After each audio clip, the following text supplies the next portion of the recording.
Om Shri Sai Ram, offering my most humble and loving salutations at the lotus feet of our beloved Bhagwan, Sri Satya Sai Baba.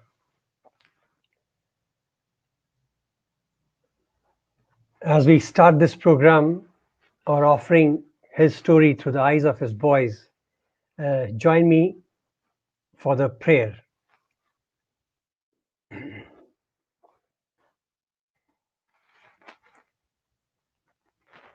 O Lord, take my love and let it flow in fullness of devotion to Thee. O Lord, take my hands and let them work incessantly for Thee. O Lord, take my soul and let it be merged in one with Thee. O Lord, take my mind and thoughts and let them be in tune with Thee. O Lord, take my everything and let me be an instrument to work for Thee.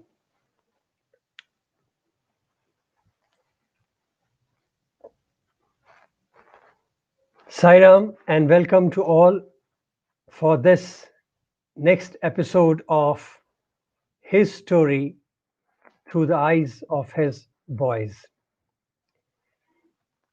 Today, I have the pleasure of introducing you to yet another brother who is presently based in US, brother Venkatesh Iyer Srinivasan.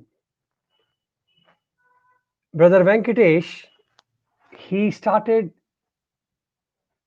his journey with Bhagwan in 1981, even though he was born in a Sai family. Just before his birth, the parents had already been hooked on to Bhagwan. Then from there, when he got into Vrindavan campus, it was a very beginning years. He did his graduation. Then he also came to Puttaparthi and did his post-graduation from Parthi in MSc Sciences Chemistry. Presently, Brother Venkatesh, he is in Jacksonville, Florida, and he's Vice President Technology in Bank of America. Brother Venkatesh has amazing journey with Bhagwan. He was blessed to be in that coveted group of Bhajan boys, as we say, in the Bhajan group. So I would like to invite him and request him to join our session. Brother Venkatesh, welcome to this program, his story through the eyes of his boys. Sai Ram. Hey, Saram, Abhi, you're able to hear me? Yes. Okay. Saram and my humble salutations at Swami's Divine Lotus Feet. And Abhi, thank you very much for having me here. My pleasure. So, I'm actually looking forward to hearing from you. And I know Bhagwan has blessed you with a beautiful voice. And since I've already told that you were part of the Bhajan group, so I think it'll be befitting that if you start this session with a Bhajan, yeah. any of your choice. Okay. Yeah, it's morning time here in US, so please pardon my lapses. Okay. One.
मेरे प्राणनाथ राम, मेरे साई, मेरे बाबा, मेरे प्राणनाथ राम, साई राम, साई शरण, मेरे Sai Ram.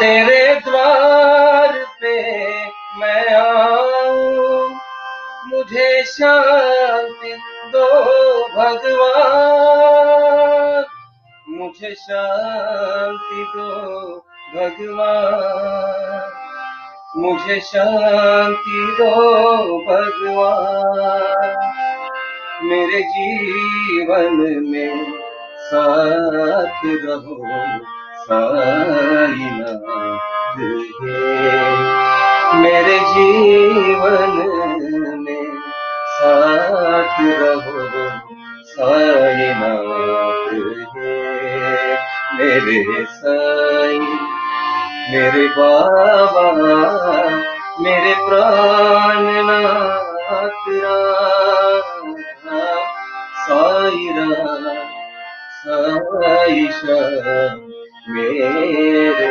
Sai Ram. Beautiful. Thank you so much for bringing us those beautiful old memories and days of Bhagwan.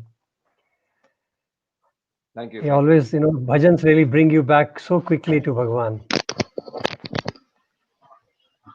Thank you, brother, for sharing this beautiful bhajan. So Thank let us you. start this journey now. So tell us your story. How about your Bhagwan? How did Bhagwan enter into your family? Who was first to connect? Actually, my parents were already connected to Swami, I think just around the time I was born, 1960, 1965. Uh, my father got introduced to Swami by a friend who gave him a magazine called Illustrated Weekly. Those days it was in print. Um, and in that magazine, there was some write up about Swami. So that book was given to him. And when he read that book, actually at that time, he didn't show much interest in Swami. But around the time I was born, my during the delivery time, my mom had some serious issues, and my dad made a prayer to Swami, and it was answered. Okay, and then subsequently, when Swami first came to Bombay, in a place called Worli, in one of the bungalows there, he went for his first darshan. So from that point onwards, that point forward, both my mom and dad, they became devotees, and exactly around the time I was born, they were already full-time devotees of Swami. So that's how our family came into the fold. It's already been about 56 years now that we are into Swami's fold, the whole family. Wonderful. So your early years must be totally spent in organizational activities. How did you get involved? My father was into organizational activity, but as a child growing up, I was basically more into Balavikas and Swami's activities that happens in my house. Every week we used to have bhajans, in our flat where we used to stay in a place called Thane in Maharashtra, and we used to participate in Swami's activities like Nagar Sankirtan, Balavikas, and bhajan singing. And around that time, I also picked up a little bit of playing harmonium. So I was always traveling around Bombay in places like Goregaon and Borivali and other places wherever bhajan used to happen. Though I never used to sing that much, I used to accompany by playing harmonium to other singers actually. And that's basically it. We were kind of our day in and day out from morning through night. All we used to do is participate in Swami's activity in some form or the other. Um, I you know, think that era was like that when parents were too involved with the Bhagwan, and naturally the children got engaged into the activities. yeah. So, what was your first interaction with Bhagwan then? How did that happen? That's an interesting question. Abhi, so As a child growing up, I never had any direct contact with Swami in whatsoever. Okay, it's only the picture that we had in our house, and occasionally we used to go to Dharmakshetra. And as a small boy, I never used to really um, um, understand what was going happening around me. Basically, I was very small. So the actual chance of meeting Swami happened only in my eighth or ninth grade. I'm not sure. One of those. I think it is 1979 or 78, where there was uh, a bhajan competition held in North Maharashtra zone. Okay, the Maharashtra was divided into multiple zones that time, and there was a bhajan competition that was held. And as a Balavika student, I participated in the bhajan competition. And this bhajan competition was in a place called Dombivli, which is a suburb in in Bombay. It's a suburb in Thane district. So we participated in the bhajan competition, and it so happened that there were a lot of students at that time from that zone who participated, and the uh, the judge for that bhajan competition was Pandurang Dikshit. Pandurang Dikshit ji and his daughter Josna Pandit, I think. So they were the judge, and we had multiple levels of competition at that time. So uh, when they announced at that time, so after the competition completed, uh, the results were announced right then and there, and I was selected as the winner for that zone, For your zone. Okay. for my zone. Mm. Okay, and there were other winners from various zones. Okay, and so at that time they did not tell us anything about we getting the prize from Swami. We thought we might get the prize from the state president or one of the conveners there, of the zone. But then I was surprised when we got a telegram saying that all the winners are supposed expected to assemble in Dharmakshetra on so and so date, and Swami was actually visiting Bombay that year. Beautiful. Mm. Yeah. So when we went there, so all the boys went there. We were asked to go onto that Dharmakshetra. There is a small road that climbs up to the Shanti Vedika Hilltop. hilltop. Yeah. So along the incline, we were told to stand in line, and Swami basically climbs down and then goes for darshan like that. So that's the first time I actually really saw Swami in that close quarters. I never had the opportunities. All, like I said, far darshan, and I was too small, maybe pictures, right, in our house during bhajan time. So as Swami walked down that path, and he stopped and gave all the winners an envelope that had 300 rupees, crisp 300 notes as a gift to us. So And sweet. hmm, and he told us to take Pad Namaskar. So that was the first time that I actually got an opportunity to touch Swami's feet and and receive something from him. Okay, so and then he blessed us all, and so that's how I really met Swami. But that evening, after the darshan was completed, all the winners, all the boys were called inside the Ratanda, inside the Dharmakshetra, for another bhajan session there. And that was the time when Swami asked us all to sing the winning song in front of him. So the second opportunity was to actually sing the song in front of him. So both happened on the same day, Beautiful. and So that evening, it was evening. yeah, this evening, yeah, yeah, this Which evening. That, song was that? now the funny part was that song was actually composed by Pandurang Dikshit ji himself. So there was a rumor going around that I won the competition because I sang his song. So, but I was kind of lucky that it happened that way, so I could get the darshan of Swami. So this is a Vitthal song. I'm going to remove the headphone whenever Sure, I sure. sing. Okay. Yeah.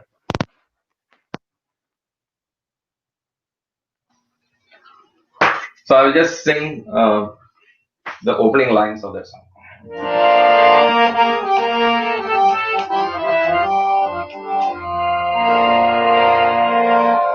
Jaya Ranga Panduranga Jaya Ranga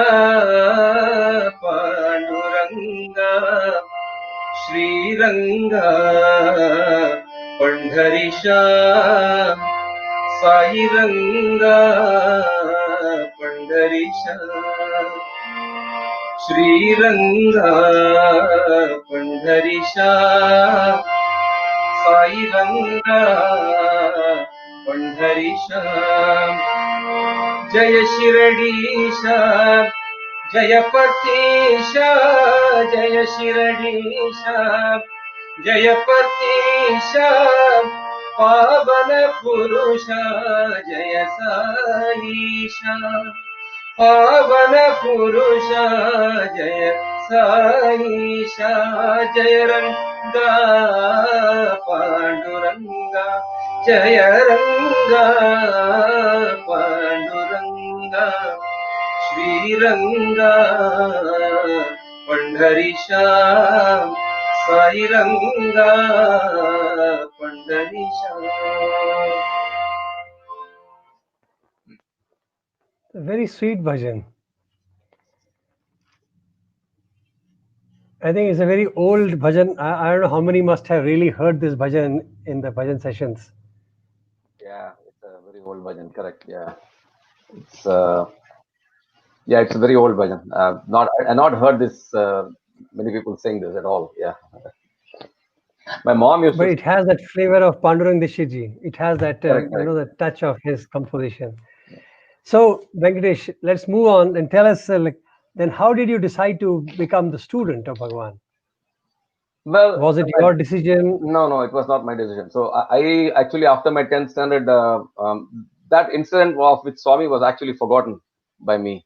But then, so then after 10th standard, normal Bombay guys do. You know, we went to different colleges for admission. So my relatives, everybody were going to one college in Bombay in a place called Matunga. So my first thing was once the result was announced, I took the first train, went to this place and went to 3 4 colleges in Matunga, and I got admission in one college called Khalsa College in Matunga. So that's what, and I was kind of mentally preparing for the college and all this thing. Behind my scene, my dad applied for uh, for admission in Brindavan College without my knowledge. So, but and then you know how Swami calls, right? When the call comes, you can't say no. And then uh, just before a day before I was about to attend my first class in Khalsa College, I got this telegram. We got this telegram from the hostel saying that your son has been selected for being considered for Brindavan campus. So that's how things shaped up. And then I didn't have any option because my father and mom, they were very particular that I don't study in Bombay. Not that anything is wrong with Bombay, but he wanted us to be close to Swami, Just, and that was yeah, the I think that's best passion decision of they theirs. made for us. Huh? So, do you have any, like, any? Was there any special event or happened with that your father became the devotee, or No, it was like I said, it was like not most of the there was no eureka moment. So if you want to, that's what you're asking. But it was a gradual process. Everybody becomes a devotee gradually. Okay, and but my dad had his own experiences, and I think I'm sure he would have shared in his own way to many other folks around. But it was all that it all came together on the time I was born. So I think I was lucky that my birth would have been a triggered? trigger for Triggered. for the family to come in Swami's fold, and That's yeah. excellent. And then So you joined. from that point, yeah, Hmm, sorry, no, I think you joined in 1981 in Brindavan in yeah, PUC as they call it, like yeah, pre-college. It was like 11th grade. right. So There was coming no, from yeah. Bombay, that Bombay environment, you land up in an ashram environment. How was the shock? Well, it was. I still remember the first interview I had with Dr. Sudarshan and Dr. Lakshman Simon. They were the ones who interviewed me in the college those days in 1981. And the moment they saw me, they knew I was a misfit because my mannerism and the things the way I talk, it's not very polite those days. So they thought that this guy is a misfit. should I really give should we really give him a chance to become uh, to join the institute? But luck could have added, Swami must have intervened in some way, and they selected me. Uh, my initial days in Brindavan was like for any student who joins uh, a hostel away from home is always going to be some kind of a challenge. Okay, and I don't know what was in store for me because I had never lived in a hostel before, and I have never shared anything, my things with anybody for that matter. Everything is mine. Nobody can touch my things, and it was like that. That's how we kind of grew up.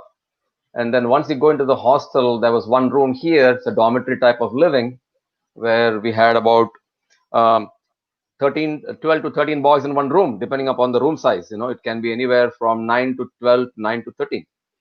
So my first room, I had about 11 guys in my room. And then I said, how am I going to live here with 11 guys? And then there were limited bathrooms, limited washrooms. Everything was like, rationed out there. So it was a very tough moment for Induction. me, induction. Yeah. But the best part was that unlike other places in India and around the world, the people who received me, the warden, the teachers who used to live there in the hostel, they're so loving, and they understood our background. They understood that we are coming from a different place, and they gave us a space to adjust and acclimatize to the new place.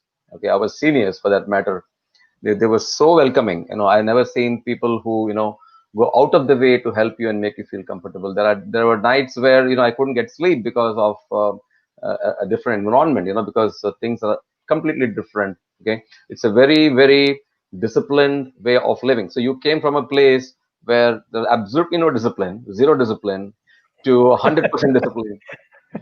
But you see that's the best thing. I mean, the 1 or 2 months were difficult, but with the help of the students, the help of the seniors, the teachers, the warden, everybody, it fell into place quickly. I mean, I got used to the I routine. believe in 1981 there was a routine, but it was not a kind of a strict Yeah, enforcement. correct. So I Absolutely guess right. that would Absolutely. have That helped kind of you. relaxed a bit. But once we became part of the institute, things changed. But 1981 was, you're right. Suprabhatam was not mandatory, So, but people who want to go to Suprabhatam can go. But there were little leeway was given to us. But the routine was there. We had to strictly follow the timing. So that. But And Abhi, another beautiful aspect of it our, was really thinking back. It was a wonderful thing that happened. Yeah. and I was mentioning that, in hostel, another beautiful thing is that everything is managed and done by the students. So Yes. how did you get into those Right. activities? So self-reliance was the most important thing in hostel life. Everybody who lived there were about 400 boys living there at that time. Everybody was involved in something or the other. Okay. So there were different and understand that most of the things that we do is actually they are doing with a reason, for a selfish reason. The only reason is that whichever department a boy works in gets an opportunity with Swami. Okay, yeah, to present their work, they have that opportunity. Okay, being vegetable cutting or maybe chapati rolling, or you have a bakery where you bake cakes for the devotees during the darshan times. We used to do that. And then there's a simple thing called the wisdom wall. There was a board, a notice board. As you enter the hostel, on the left side you have a beautiful board. So there is a bunch of boys whose only job is to make sure you have Swami's articles printed there, so that the whole world can read it, whoever enters the hostel. So that, and there was a room where It's an Swami's interesting name, eh? Wisdom wall. wisdom wall. They didn't call it notice board, it's called a wisdom wall. Wisdom wall. Okay. But the wisdom wall used to have only Swami's articles, Swami's things. There was another wall on the right side where warden used to give us instruction what to do, what not to do, how to behave. That was different wall. That is hidden from public. Okay. Yeah, but you see every department we had in Brindavan those days in the 1980s. The only goal the student join, they have to enlist, they have to sign up for that department. Okay, and there'll be a peer review board. If who will be, they'll vet it, they will make sure whether, okay, is Abhi fit to do a job of like in working in bakery. You have to go through the vetting process, the interview process. Yeah, Prerequisite. yeah. And then once you are in there, um, Swami gives you a lot of opportunity to kind of he makes sure that he comes and blesses you there, and you get an opportunity to present your whatever work you did to him in the ashram. So that's the only goal. That's the only motivation we have, to do all these things. But self in the sense from cleaning the dining room onwards for serving food, uh, except cooking, I would say, and cleaning the bathrooms and all. Everything else is done by the student. It's something that we have never seen anywhere, right? It's all self-reliance and completely owned by the student, done by the student, maintained by the student. So like that. So It's that's still that's a it good thing. is still the same. It is still the same. Yeah. Now it has become much more organized, and they have more equipments. In our time, it was Yeah, slightly in my time, there was like it was like raw. really ashram kind of living. Okay, no hot water in Bangalore, no hot water. It was nice, yeah. But we never complained. Everybody lived our life happily there, actually. Yeah, I believe you are into sports, especially cricket. yeah. That was your So there passion. were there were two things that I was really particular about. That was one was cricket, and another thing was music. Music was I would say was a secondary. Okay, the primary was that I need to have some games, and cricket was my. I used to play cricket a lot when I came from before Brindavan, so I wanted really that. And the good thing was the hostel had wonderful cricketers those days. Okay, so I know one of the person whom you interviewed recently, Satya Prasad, was my senior in Yeah, 1981. he's still involved with cricket. Yeah. So Satya Prasad, then there's Krishna Prasad, and a lot of seniors there. They really made me feel at home, so to say. So right from the first day, I used to pick. I had we started playing cricket because they really supported me in getting onto the ground and play with them. They were all really good players, and then that was one thing that I really craved for. I hope we have a good cricket team, and that really happened, and that was I was very thankful for that. The second one was music, because you see, my first contact with Swami was through music, right? In Dharmakshetra, so music was definitely in my mind. Though I'm not a great singer, it is just that I used to sing bhajans, and my only ambition there was to basically sing in front of Swami, because I have heard from boys saying that it's a process, it takes time. So I was mentally prepared for that, but I had some excellent seniors at that time, one of its kind. You'll never get a better opportunity in life. We had Sonam, we have Hirok, Kote, Raghavendra, all the best singers that we have in Mandir those days were there. They were my contemporaries and they were my seniors. So uh, when we joined, we had to go through a process. It's a sadhana, like Swami says, everything is a sadhana, right? Everything has to be focus driven. You cannot just arbitrarily aim for something and you get it. It doesn't happen that way. So there was in the notice board, there was a notice saying that different departments, whoever wants to come can participate and try to be part of it. Like like I told you, like, maintenance or whatever. Then there was another notice that's saying who wants to, aspirant singers, whoever wants to come can please come for audition. So, and we had a music room in the ground floor. We had a music room where all the bhajan practices, the music, all the practices used to happen there. So we were called assembled there. We were about 30 people, 30, 40 people. I remember we used to stand in a line. Literally, there was no space squeezed in. Everybody wanted to sing in front of Swami. So, or everybody wants to, whether you're singing, whether you know singing or not, everybody wants to give it a try. So, and those days, I remember my voice was, yeah, this is the music room that you're seeing here. Swami visits every room in the hostel. So this is the music room that Swami visited once and many times actually. And you can see So very popular faces here, all. You have really, Ravi Teja here, yeah, you have Vidyanand, you have yeah. Arun Shailesh, Shailesh. Shailesh is Shailesh is here, there. yeah. Yeah, that's Hmm. correct. Yeah. So what used to happen is in the audition, we were all made to sing just one song because there were so many people, and I don't know what I sang, but the seniors liked it, and the persons who took the audition was the seniors. So they have to first tell the warden saying that okay, this guy is okay to be for singing. So they selected me, and that selection means what? The selection means that okay, you are a singer, you can start singing in the dining hall. That's all. It's nothing beyond that. Yeah. So, and that was almost immediately after I joined the hostel. I went into this. I didn't sign up for anything else except music. That's all. And I think I signed up for bakery also. I think my dear friend Prabhakar, I think he gave me a photo with me with all of us In the bakery? in the bakery. Yeah, yeah, yeah, yeah. This Yeah, is the one. here. This is the bakery room. Correct, correct. Yeah. So my photo is there. That means I used to work in bakery. So that's Prabhakar yeah. Dantal. He Prabhakar was was our bakery man. he was the main guy there. Yeah. Yeah. Anyway, That is so Jan. Yeah, right. That's beautiful. Vijay Kumar Jain And behind back, yes. Prabhakar. Hmm.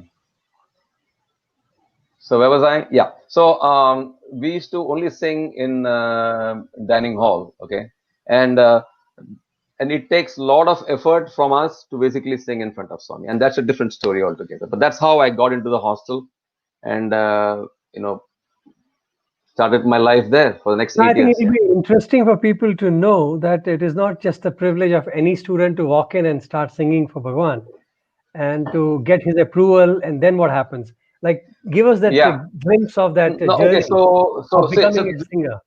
okay, so my guru, whatever you call it, right? I mean, how the thing is to get very close to Swami, because I was a nobody, right? I mean, I was like a thin guy with a girlish voice, because my voice was now it's like heavy, but those days it was like a girlish voice. I mean, who would like to kind of even hear me sing, And I was a very mediocre singer, I would say, but when we all want aspire to do something in front of Swami, things happen. Okay, so the seniors again, the warden, very helpful, and they said the process is that you have to write letters to Swami almost every day, and then that's what I did every day. Swami, please allow me to sing in front of you. Allow me to sing in front of you, please. The same one sentence repeated almost every day for the next month or two. Every day one letter. Sometimes he will take, sometimes he will not take.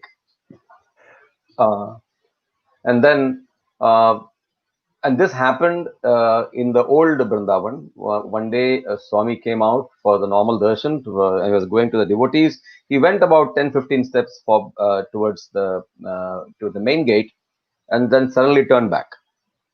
He turned back, and I was standing along with like hundreds of boys. I was just this small that I was just standing there with a letter in my hand, again trying to give Swami that same letter. And then Swami came straight at me. He took the letter, and then my warden was there. There were some other important people, that Swami is always close with. They were there, and then Swami took the letter and looked at me for a few seconds. Um, he had some. He was kind of looking at me very funnily, actually. And then he asked, "Are you a singer or are you a sinner?" He asked this clear question: singer or a sinner? And I could hardly reply anything back. And before I could say anything, Swami created vibhuti, and he applied on my throat, and he gave it in my hand, and he said, "You're not a sinner, you're a good singer. So you can join the bhajan group." And then he asked the warden there, and he said, "Can we trust this guy? Is he a good singer?" He kind of now how it Revalidating, eh? very well, and how it works in Brindavan is that there has to be a lot of witness to what Swami says. Okay, otherwise people are not going to believe, because people always keep saying Swami said me that, Swami told me that, but this is an important thing, that you're actually being part of the bhajan group. There has to be witness, and the witness is the warden, the other important folks out there. They all can vouch for it. Okay, I agree that Swami has said that you can say. So that was my first, and Swami said, take Pad Namaskar. So Pad Namaskar, I got Vibhuti, I got Swami touching my throat and saying that I'm not a sinner. So I was very happy. I mean, I was in the heaven actually. So, but then it didn't end there actually. So from that evening onwards, whenever the music boys used to go inside for bhajan, even I used to go. I was given the permission now by Swami. But how things work in Brindavan is slightly different, right? It's not like in Puttaparthi where you have a pre-ordered list of boys who are going to sing that evening in front of Swami. The Swami doesn't select, but in Brindavan, Swami selects who the singer is. Okay, so he will say, okay, you sing, you sing, you sing, like that. So my chance never came. I thought Swami forgot that he has given me the permission. So that went on for many days, and I also asked, is this the normal practice? Like, Swami has forgotten about me. So what do I do? So again, started writing letters saying, Swami, please give me a chance to sing. But absolutely, there was no response from Swami. So just behind the Bhajan hall, there was a room called Safe Room. It's called Safe Room because I guess there was a big safe there in that room. So it's called Safe Room. And in the Safe Room, many of these important decisions that Swami makes and discussions he has with the dignitaries, with the members of Swami's institute, uh, they all happen there. Okay, and as bhajan boys, we have this privilege of going from the behind, from the backside of the bangla, inside the safe room. There was an entry from back, and we all used to stand there. And Swami those days used to have beetle, right? That pan. Okay, so he had a box. So one of the duties of one of the boys is to make sure that you put elakai and all the thing, cardamom, everything in the box and keep it ready for Swami. So that day I had the opportunity of setting things up in his things. And uh, again, the warden was there, and Swami acted as if he has never seen me. The first time he's seeing me. So I gave the box, and Swami took everything. And then Swami, I was prompting Swami. Letter was in my left hand. I was holding it like this. And Swami, what is this? What is this? What are you giving me? Then he just took the letter, and that Swami said, I asked, whispered into Swami's ears, by the way, so that nobody can hear. It's embarrassing that, Um, so it's not embarrassing, but I want to keep it very quiet because anything that happens in loudness that gets amplified in the hostel. So I just want to keep it silent. So I asked Swami, give me an opportunity to sing sing a song, please, in the bhajan. Then again he asked everybody, is he a good singer? Can I give him a chance? So that's how it happened, Abhi. And from that point onwards, I got one opportunity to sing. And there are so many very good singers. So whenever I get an opportunity, I sing. And Swami used to, encourage me a lot and give us a lot of chances. And it was a very nice experience. So, But I think it's a very important point at that era when Swami had to point out each bhajan, each boy to yeah, sing. yeah, That makes it very personal. That makes it really beautiful and intimate absolutely. with Bhagwan. Absolutely. And Swami likes some specific songs that, like Ramakatha and Rupak Sharma used to sing one song, but there are some songs, specific songs Swami likes. So in every time when bhajan happens, that song will happen. Swami will ask that boy to sing that song. And that's the way it has been, always been. Okay. So, And was then there any favorite song of yours that Swami asked you to sing? I used to sing very, very simple songs. The thing is that when you're singing in front of Swami, you cannot try out stuff. It has to be very, very simple. Namavalis, Sankit, those things only we kind of sing. So one song is.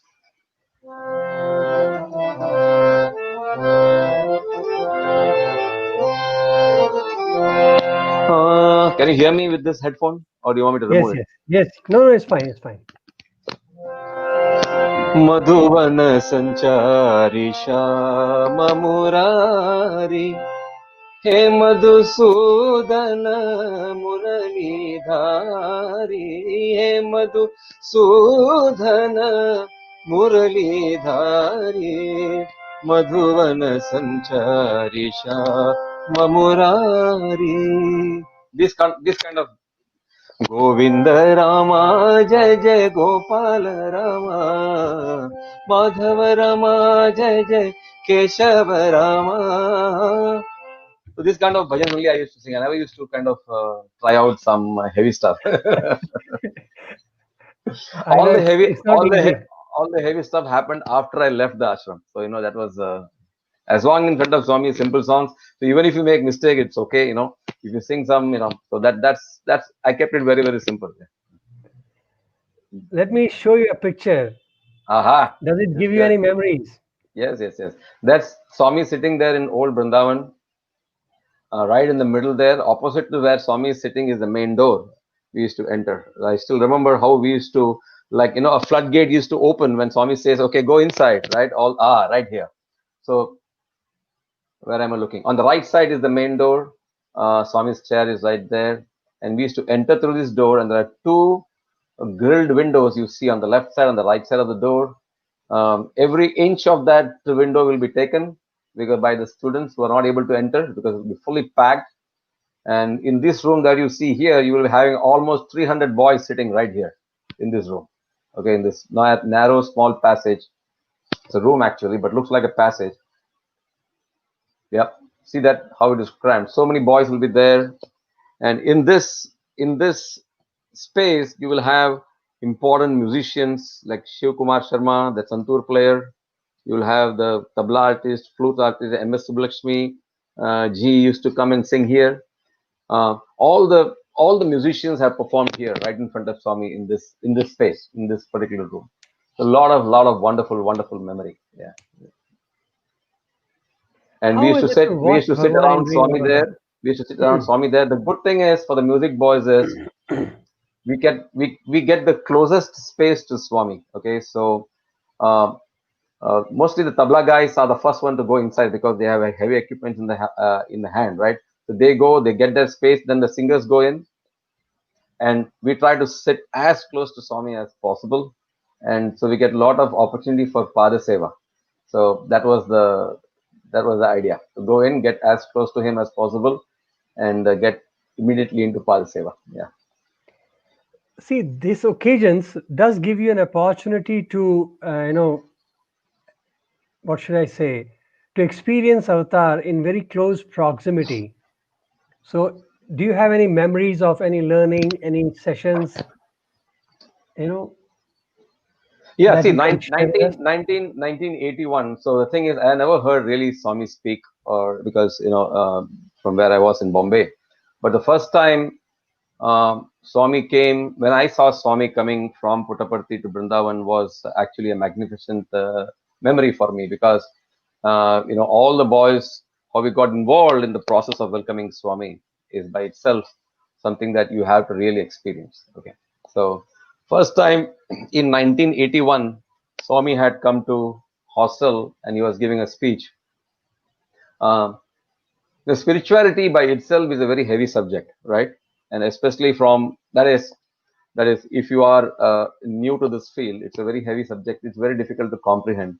You have all the Vedas, the Upanishads, the Bhagavatam, everything explaining, expounding the principles of spirituality and how to get close to God and all those things. It's too heavy for a normal, mundane student or a human being. Okay, and for an immature mind like me, or anybody for that matter who joined along with me, who doesn't know much about spirituality. Okay, we were just boys just coming from different places. Okay, without much exposure to anything except bhajans maybe. Uh, so we hear from Swami complex, difficult stuff in a very, very simple way.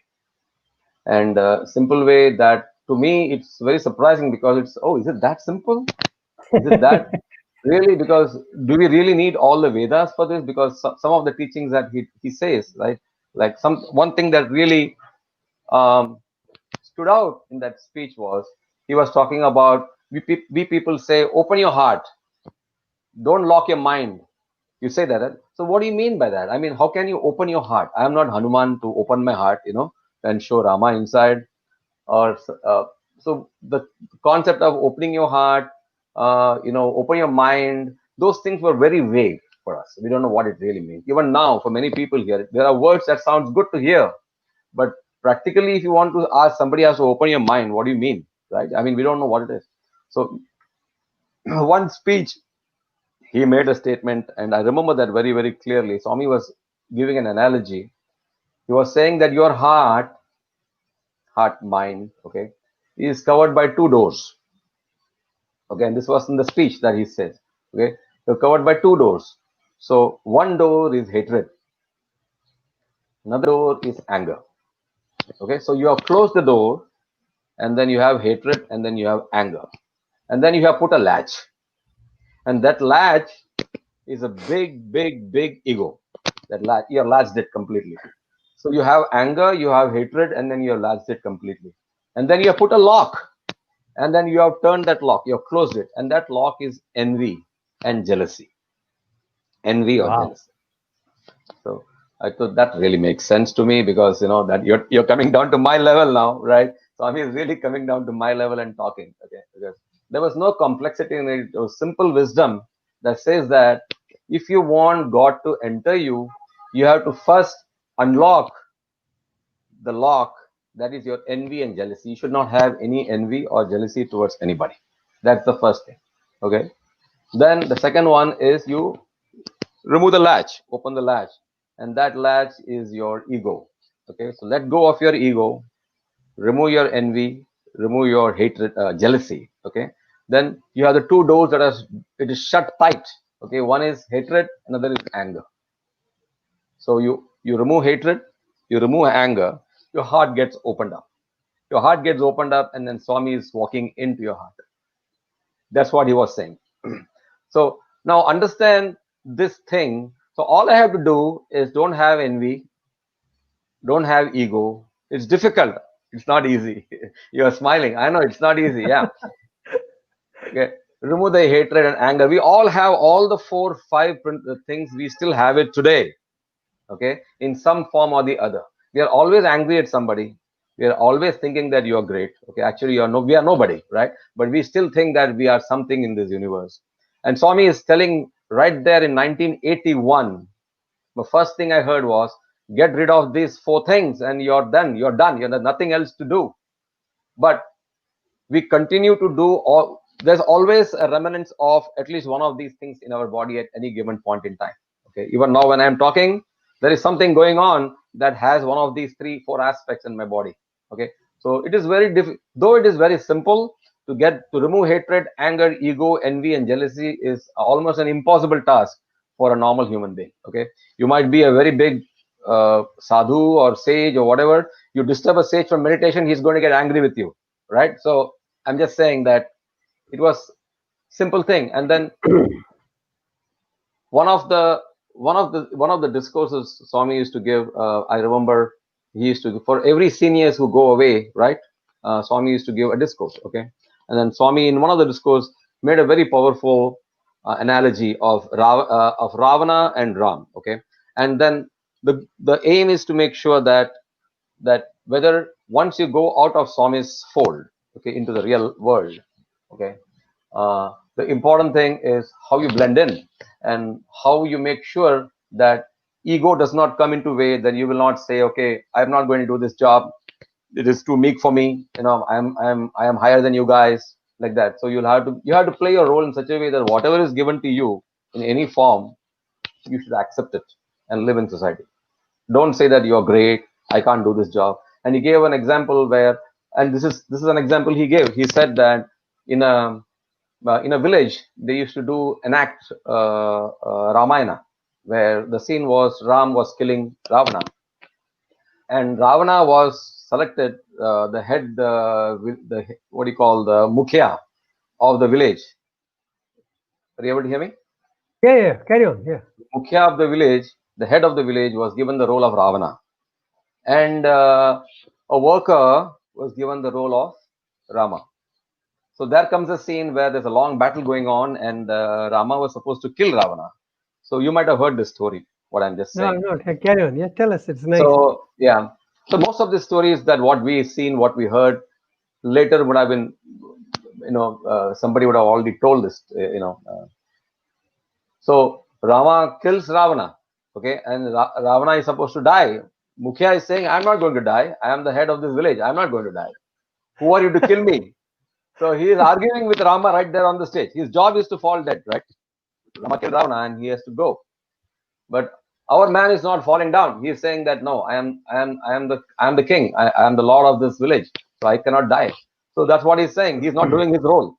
So that was the analogy that Swami gave, saying that you have to make sure that whatever role is given to you, okay, you don't associate where you came from, your richness, to it. You have to do it to the best of your ability without having any problem. That's what Swami was telling.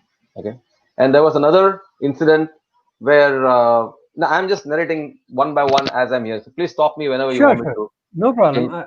change the topic. Okay, so there was a place called Halli, a village in about a mile from Brindavan. There was a school that Swami adopted. And I think it is 1982. I think I don't remember the exact year. So Swami had gone there for adopting the what do you call it, groundbreaking ceremony of that school, and at that time actually this message is for everybody, not for that students there. So there were all villagers, poor kids were there, and Swami was opening this new school, primary school for them. And then in that discourse, Swami said that everybody is Swami's children. Simple statement. Everybody is Swami's children. For me, there is no adults, there is no seniors. A 90-year-old man is also my child. Child.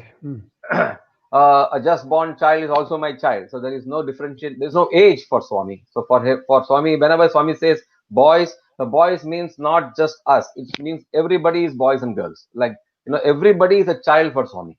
That's what it is. So he's saying, we take care of you. He was telling in Kannada, but there was a translation going on, saying that as a parent, I take care of every child in this universe. Okay. When I say child, he's saying that it is just not by age. A child is somebody like a mother and a father nurturing a child in that context. Okay. I take care of them. And he gave a wonderful example of a cow who just gives birth to a calf. Okay. And the cow is licking the calf, removing all the dirty fetal matters, right? That is sticking along the just born calf, and cleaning it. The cleansing is going on.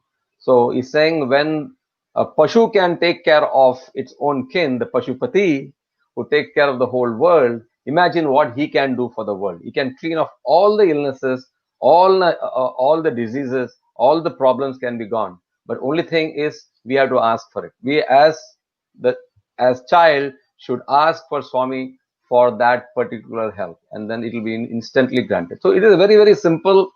Beautiful. Eh? It's a very When simple. Pashu can do it, Yeah, imagine how much Pashupati can do. exactly. And that is something that that stood out in that talk. See, for me, Abhi, uh, it has to be really simple for me to understand. Okay, you give me the philosophy in a book. I can read it, but it will just go over my head. It is very difficult. So it has to be down to earth. So, and that's what Swami and Swami also was important, very, very particular about we spending uh, parents' money. Now, do you want to change the topic? You want to ask any other questions? Please go No, ahead. no, Otherwise, carry on. I'll keep talking. I will tell you because your flow is going on. I don't want to disturb it, so it's good. Yeah. One second. So you're telling me about parents' money. Yeah. So the thing is, see, in Brindavan or in Puttaparthi, right? All the students, rich or poor, what you see that they all live in a very, very simple manner. You are part of the system, so you know how you live. Okay, you might be a multi-millionaire at home. Okay, we have students coming from USA, Australia, all staying in the hostel. But what is the kind of life they live? Swami brings everybody down to one level. Okay, whatever you are, you might be chief minister, or you might be, like I said before, you can be the greatest person. We had even royalties in our Royalty. as a Again, student. they will all sit down. They will work like in the hostel. If I see you, if you are a millionaire, if I am a pauper, a family, right? You and me will look alike. We both look the same. There's no differentiation. Nobody can say Abhi is a millionaire, Venkatesh is a poor guy. Nobody can say that. It's all, we all look the same. And that's what Swami's aim is, right? When you're in a hostel, simplicity has to be form of your life. Okay. And he was very particular about, Abhi, you are breaking up. Are you sure you're able to see me? No, no, I'm hearing you. I'm hearing you clear. You carry on. It's rubbing actually. Your thing is rubbing sometimes, so you feel that way. No, your frame is freezing. That's fine. Oh no, no, I'm fine. Okay. So the thing is, where was I? Yeah. So Swami was very particular about Equality between the students. student, and then he was very particular about we spending money. Okay, he doesn't like us spending money on anything, or parents' money on anything. Saram? Yes, yes. I think you Okay, were freezing a little bit, but carry on. Yeah, clear. okay, 1 second. Yeah. So there was one instance where the final year boys they want to present something to Swami. They want to present a chair to Swami. Okay. So during the presentation, so they bought a red, beautiful pushback chair that they want to give to Swami, and Swami wouldn't accept it. Okay. That day, those days, that chair was about 4,000 rupees, 4 or 5,000 rupees, like that. It's a That's pretty big quite a amount. lot of money. It's a lot of money. Hmm. Okay. So all the seniors pulled in and bought this present to Swami. Okay. So when the present was presented to Swami in Brindavan, Swami just wouldn't accept it. And we were wondering why Swami wouldn't accept it. Okay. So Warden was trying to beseech trying to request Swami, please accept the gift, but Swami will just not take it. Okay. But then finally Swami consented. Swami said, okay, I will take it. Okay. But then he gave a reason. So he sat on it. He was enjoying. He praised it. It's a beautiful chair. Thank you very much. He did all this thing. And he said the reason he didn't want to take that gift because the money with which they purchased the gift belonged to the parents, not to them, not to the boys. And he didn't want anybody, rich or poor, to use parents' money to buy any gift for him, especially him. Not only him, in general, he doesn't want anybody to waste money that belongs to your parents. Use it very cautiously and only if it is needed. So that's an important lesson I learned. And when he would sit with you all in different places, was there? I'm sure there is always a learning with Bhagwan, like his visiting to the bakery out of all places. So bakery also has its own journey. Sick room has a journey. Music room has its own journey, and he would share, sometimes disclose and exhibit certain things which remain imprinted in our memories. Any such memories that you want to share quickly? Yeah, so during a typical hostel visit, Abhi, normally like I said, he comes with a bunch of folks along with him. Like the governor will be there, some important person will be there. So he used to go and visit rooms that you won't even imagine. He will go to the barber room and he will visit and see and show that this is our barber room. Okay, and then he will go to the bakery and say this is the bakery, and then he goes to every room and the best thing is whoever is in charge of that room will get a lot of Pad Namaskar and a lot of blessings from Swami. That's definitely going to happen. Okay, so so that's the way he goes to every room and he will praise the kids. Like he will tell the governor that his boys are the best and there's no second to them, and they will he'll praise them a lot, more than what is necessary.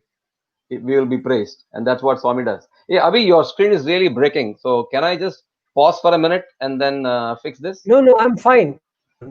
I'm fine. Okay. Maybe at your end it's just getting, but I'm fine. If I Are you anything, I'll let you know. Carry on. okay? Okay. So, like I said, so what was the question again? Can you please repeat the question? No, I said when he comes to like any of these places, because in hostel all these are managed by boys, and Bhagwan would visit. Any interaction you remember? Any learning? Any message from those visits? So one thing that we did as a student before Swami used to come to the hostel was the preparation of the whole thing. That was itself a lesson by itself. Like we to prepare to welcome Swami to the hostel, we used to do a lot of work. Okay, we used to do a lot of work from dining room cleaning onwards. Cleaning the entire premises, decorating the whole premises. All the maintenance boys will be involved in fixing issues. That itself is a big thing, right? We have to make sure that Swami is happy every step of his way inside the hostel. To impress him, we used to do all these things. And Swami used to be always praise us a lot and make sure that he keeps us happy. And when he comes, I I'm want telling to you, I want to tell I want to tell the audience here, highlight them that the only mandir where he stayed, and Bhagwan could also walk into hostel anytime. So what Brother Venkatesh is telling here is when he was officially invited, or he would say, "I'm coming." That time the preparation would happen as if is the first time Swami is coming, and the whole hostel will get yeah. decorated like a bride. So carry on, Venkatesh. Yeah. Yeah, that's very much true. I mean, the activity itself is the whole hostel is lit up and everybody in the hostel is engaged in welcoming Swami, and Swami will make sure that everybody gets photo opportunity with every boy, as a group, as an individual. There will be a lot of photographers, the students photographers, they will be busy taking pictures. It's a nice, very nice experience. Abhi. You'll have to be there to really experience this. Okay, and then Swami used to come to the dining hall where there will be music program in the dining hall. We used to perform music there, and then a discourse by Swami, typically followed by a sumptuous dinner, a dinner or lunch whenever Swami comes, and that's typically happening in that. That's what the only purpose Swami comes to the hostel is that we really compel him to come. Okay, and there's no other reason, right? I mean, his mandir is next door in Brindavan. We ask him to come to our hostel just so that he comes and blesses all of us inside the hostel. It's a pride for us that when Swami comes to us, that it's something like we have achieved a very very big thing, and that's the process again. Swami will first say, "No, I'm not going to come," and then gradually he will agree. That entire process is so nice to watch to unfold. See, in the 70s, the hostel was different, and Bhagwan would almost every day come to hostel. By the time the new building was built, things changed. The whole mind and his stress changed, and he started coming off and on. He would visit, and then it became like a ritual to come to hostel. But at the same time, the students had a lot of access to mandir before Yeah. you. Like they could walk up, they could go and sit down on that hall, and as soon as Bhagwan came out, they would have darshans of his, and they will be like birthdays there. You put garland on Swami. So in your era, what happened? What did change? So I don't know the era before me, okay, but when what I saw, Avi, is that we had full total access to Swami anytime we want. So we have a different lifestyle before Swami comes there in the hostel, different routine. But once Swami comes in, okay, all the boys are almost there in Swami's mandir all the time, except the night when they close the gate. We are always there, okay. After breakfast, we go directly inside, okay, because Swami might just peep out from one of the windows. So we want to kind of have the darshan there. So we always go there. There's no restriction, so we can directly go inside and have darshan there. After No, college, inside means inside the compound or inside the bungalow itself? inside not in the compound, not inside the bungalow, the compound. Yes, okay. So by 80s, you had stepped out of the bungalow and you were in the compound area. That's correct. That's correct. Before 80s, it was inside the bungalow they used to walk in. I That's see. what I was Okay. trying to get the difference. No, Okay. no, wait, not inside. So we used to be outside. We used to have, but there was no restriction in the sense that we can go anytime we want. Okay, and after college also we used to go straight. We have our tea, and then we'll again go for darshan. There was only Swami time. There was no separate time other than, yeah. This is the picture that we have taken when Swami is visiting, is returning back from the Darshan. Sairam Shed darshan. Okay, and that building that you see is a Trey Brindavan building. Then what we had before Trey Brindavan was the old The Brindavan. Okay, bungalow. Mm. and we have wonderful stories about the old Brindavan also. When the old Brindavan was getting demolished, it was our late second PUC, and Actually, that was the next question to you. I want to highlight that and I want to get that story out. Uh, that was a big event. I was in Parthi, so I don't know myself much about it. right, Because when the decision of breaking the ashram was there, and then Trey Brindavan was supposed to come up, the breaking ceremony or demolishing ceremony, if I may call it so, was a big hype and a very big event.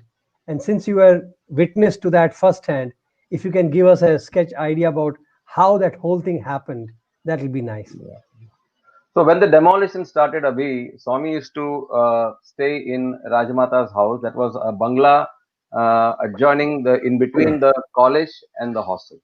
There used to be a bungalow owned by Rajmata, and Swami used to live there. Okay, and when the demolition started of the old Brindavan Mandir, it was a very sad event for the Brindavan boys, because the proximity that we enjoyed, everybody in old Brindavan, that cannot be measured. Okay, we were so close to Swami in so close quarters, so we didn't know what was in store for us when this new construction will come. There might be new rules, and Brindavan might become another Prashanti Nilayam. So we are all scared about that. So, uh, Typical. You're huh? sounding like you're sounding very negative. Another No, Prashanti no, no, no, no, Nilayam. no, no, no, no, no, not negative. In the sense, it becomes, see, Swami has got different levels, right? He's with devotees, he's a different Swami. With boys, he's a different Swami. When he goes to college, he's a different Swami. So what we see in Puttaparthi is a Swami who's very, very careful. Abhi, can you hear me? Yes, yes, yes. Carry on. When Swami is in Puttaparthi and then you compare with Swami in Brindavan, it's two different Swami, by the way, at least from the student standpoint. Okay, the closeness that student have is only in Brindavan. I'm sorry to say. In Puttaparthi, you may have all those things, but and maybe I'm a little biased because I was a Brindavan boy, but it doesn't matter. I'm saying that I was in both places, by the way. So anyway, so where was I? Yeah, so when the demolition started, it was a very, very sad event for us, and we all really felt bad that structure is going away. But once it started, Swami used to visit regularly and do inspection of the demolition site and all those things. So all the students, some of the students were involved in the construction work, the demolition work of the old Brindavan. Okay, I was one of them, and there are many others.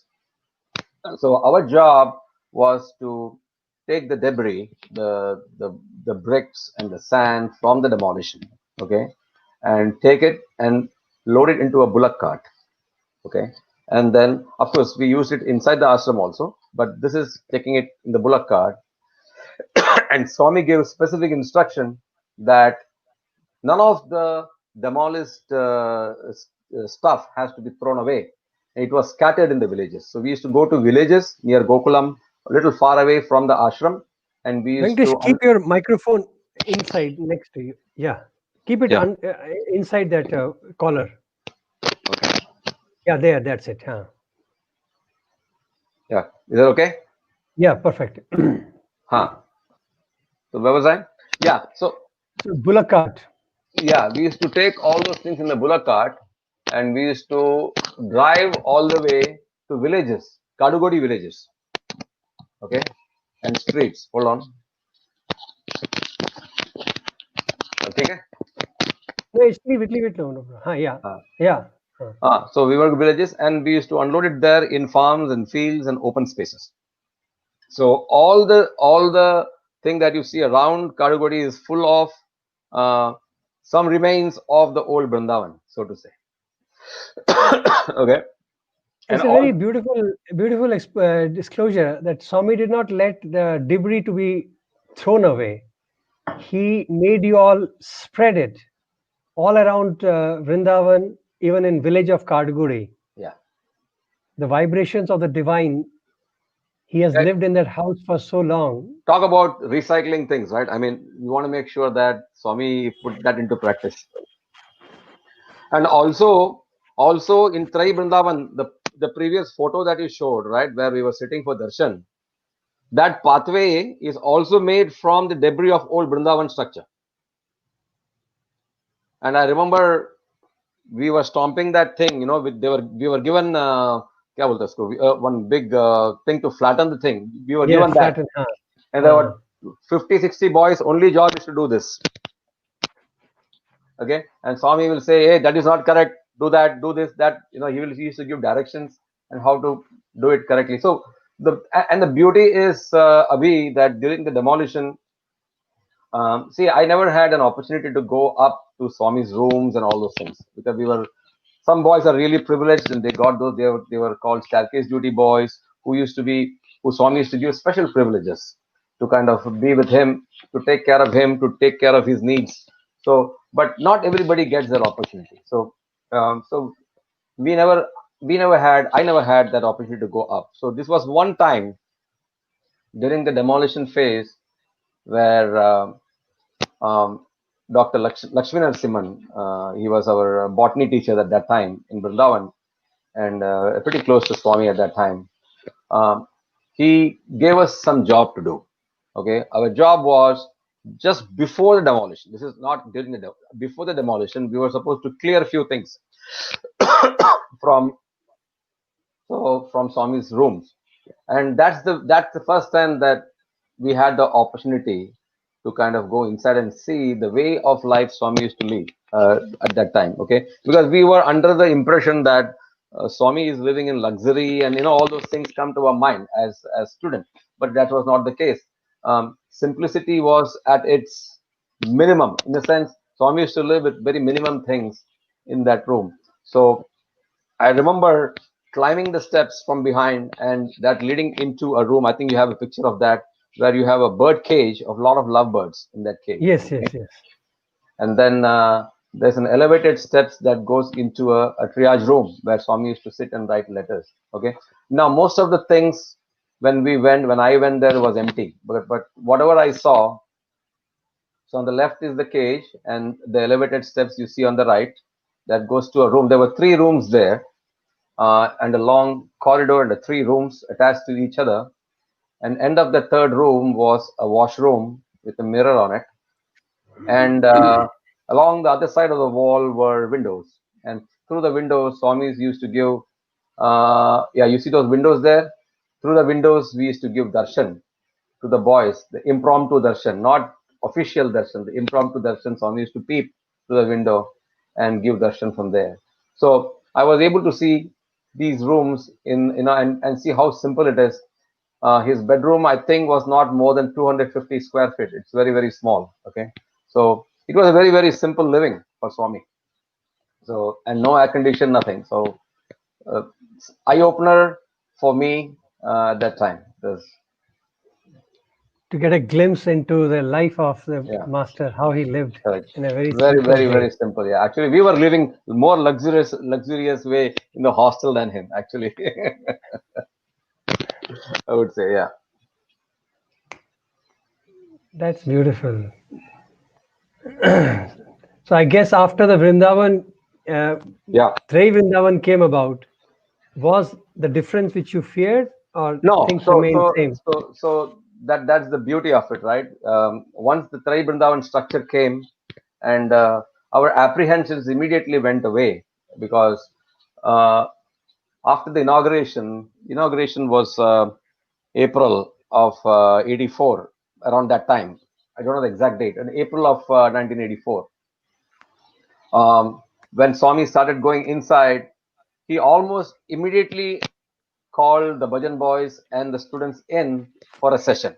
That's how the famous Trai session started. There was no jula at that time. It was a simple chat that Swami used to have.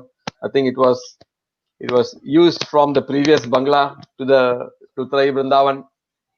It was a simple that kind of a setup. This a chair, and then the bhajan started as if nothing has happened, as nothing changed. Actually, in fact, we were actually more closer to Swami in Trai. Now it appeared so at that time that the proximity never went away. So we were lucky about that.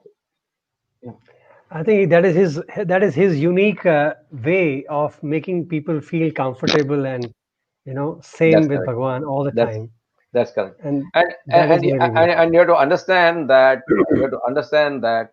uh, when Swami is in Brindavan, the only thing that students used to care, the food, the studies, the examinations, was all secondary. We never used to think about anything. The only thing we used to think is how for that evening session where we will be close to him. That's the only thing that we always think about. You see, and we didn't want to lose that. So, and already that 1 year when he was in Rajamata's house, okay, we already felt that we were kind of slowly kind of lagging there. But once Trai came, we were back to normal. Just few months of Oh, so you all could not go to the Rajmata's no, no, we house did, during. we did, but it was like it was somebody. It was a little different. It was yeah, Oh, it was as very if you're going different. to somebody else's house. Exactly. Yes, yes, it makes sense, Yeah, because you are and like then that. So, and then suddenly everything stopped in 1984. I think it was in May. See, the thing is, Swami is a very tough task master. You know what I mean, right?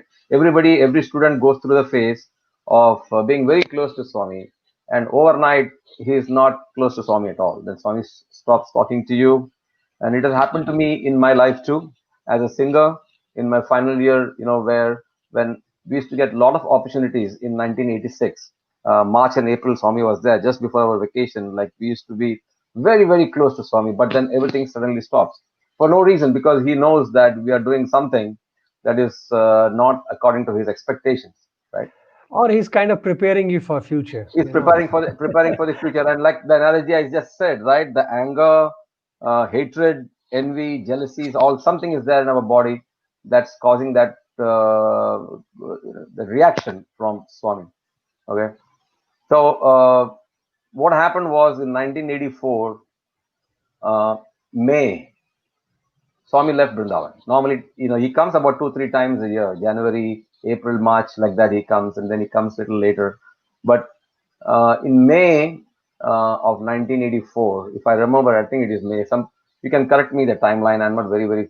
I think it is May. Yeah. it's okay. It's okay.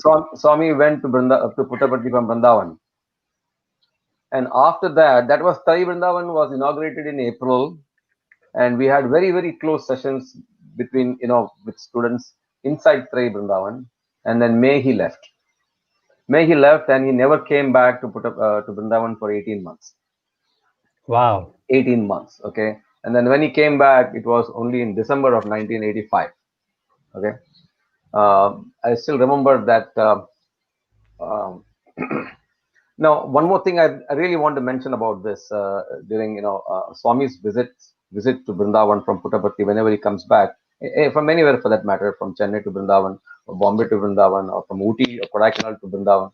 Okay, it is not only the human beings who are really affected, who kind of look forward to Swami, even the animals. I don't know whether you know that there was a big cage in in Brindavan where we used to have a lot of deers and rabbits. Do you know that? Are you Yeah, yeah, yeah. Of there is course. there's a picture there. I think in that. Swami always had animals around him. Correct, right.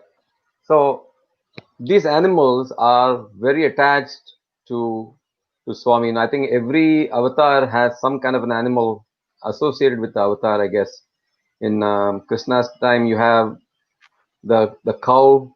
Rama's time you have what? You have the monkeys and the bears, and in Swami's time you have the deer, the rabbits, the elephants, a peacock, Dog. dog, you name it. So, and Swami is so well attached to these animals. The eagerness, the weight can be felt even in the animals. So as you see, there was a fence that separates us. If you go back to the picture where we were doing in the Trey Brindavan Darshan, there is a fence that separates us from this particular enclosure, not this. Okay, the previous one, I think. Okay. That's okay. But what I'm saying is, when Swami used to come out from Trai or from the Brindavan, even the animals used to come near the fence for darshan. That was something, I don't know whether anybody observed it, but even the animals want to have Swami's darshan. So they also crave for Swami's darshan, Abhi. That's a very important thing. It's just not for human beings. We think that okay, Swami is here only for us. That's not the case. Okay, so he is there for the animals. The animals are more fortunate actually, because when Swami goes inside the cage, he's actually feeding the animals physically. When has Swami fed you or me? Never, right? I mean, He has given. Fortunately, he has given us to given, but eat. he But has never, he has not physically given you food in your mouth. But he used to kind of do that to the animals. Okay, and animals were very, very receptive for that. I mean, whenever Swami comes, how excited they are. You should see the excitement. Once you're in the cage, all the deers will just flock as if there's a magnet attracting. They will all come together, and that's something that I want to make a point here that uh, human beings, not human beings, even the animals are waiting and eagerly waiting for Swami's visit every time he comes. So 1985, I was there. He came after 18 months, and it was a very, very emotional day in the history of Brindavan because he has never come after that long, after that much of a gap. Okay, never given that again. no, and then we know that something was wrong, something didn't please Swami the way, but till now I don't know. So Swami basically doesn't tell specifically what was wrong, but he will give you some clues. some hints will be given. Okay, and that hint you get in his discourses. So every time, even if it's Puttaparthi or Brindavan, there is a time uh, when things will cool down, and Swami will his anger will suddenly go away, and then he will again become close to students. Before that happens, there is a discourse, and in that discourse, it will be He a will very tell. very silent blasting. In In our language, you said it, yeah. yeah, But yeah, that is the discourse which he will disclose yeah. the whole thing. Right. And he is not, see, the thing is, he will still not tell you what you did wrong, but the discourse will kind of tell you what not to do. You see what I'm saying? That's what he will say. He will tell you what to do, not what you have done that's caused the problem. He will never say that. He will never, at least to my knowledge, I have never seen him tell, you know, why he was angry, but he will say what we should do to not cause that anger. That much he will do. So he came to the hostel. Yeah. Keep your mic. Yeah. Can you hear me? Yeah. Yeah, just keep it inside your collar. That's it. Just like that. Yeah, that leave it like that. Just Yeah, slip. now it's fine. No, just leave it like that. No problem. Sorry. Yeah. Yeah, let it not fall this way. Then it gets disturbed. That's all. Huh, leave it like that. Yeah, Okay. Okay. yeah. So like I said, that Okay, day. let me ask you now how your transition from your graduation to post graduation when you Yeah. moved to Puttaparthi, Right. was that natural progression? No, it was not. So I didn't have any. After enjoying all the wonderful bliss with Swami for the last 6 years in Brindavan, 5 years, sorry. I thought my days are over, and then 1986, I thought that's it, and I will be going back home and doing something else. Puttaparthi was never in my mind at that time. Honestly, I'm telling you an honest opinion. Okay, and though we had a 5 years integrated course at that time, I thought my journey will end. Like my other classmates also, it ended after in 1986. I think it's going to end. But during the last few three sessions in Brindavan, Swami asked every boy as to what you're doing. What are you going to do? He'll randomly pick up somebody in the crowd and say, okay, what is your plan? What are you going to do? Like that. He's going to randomly ask. Then he asked me, Iyer, what are you going to do? What is your plan? So like that. Then I told Swami, it came out without my knowledge. It came from my mouth, Swami, I'm going to come to Puttaparthi. Can you believe that? It just happened, Abhi. Honestly, I don't know why I said that, but it just came out from my mouth. And then I went home and I forgot about this conversation completely. That I had told Swami I'll come home, and then Swami was visiting Sundaram that year. I was living in Chennai those days, and me and my another friend, his name is Rajkumar Mahajan. We were driving in my bike somewhere in the vicinity of Sundaram. Then we got the news saying Swami has come to Sundaram uh, from Prashant Nilaya. So this is in around April. I don't know exact time, but it was after April of 1986. So me and Rajkumar decided, okay, let us go and have Swami's darshan. Okay, and then as we were driving there, on the right side, I could still very clearly see Swami is gone somewhere. He has not come back to Sundaram. Right side, I can see Radhakrishna ji filling petrol in Swami's car. It was very near the Sundaram. So I asked him, is Swami there? And then he said, yes, Swami is there. And then we went to Sundaram.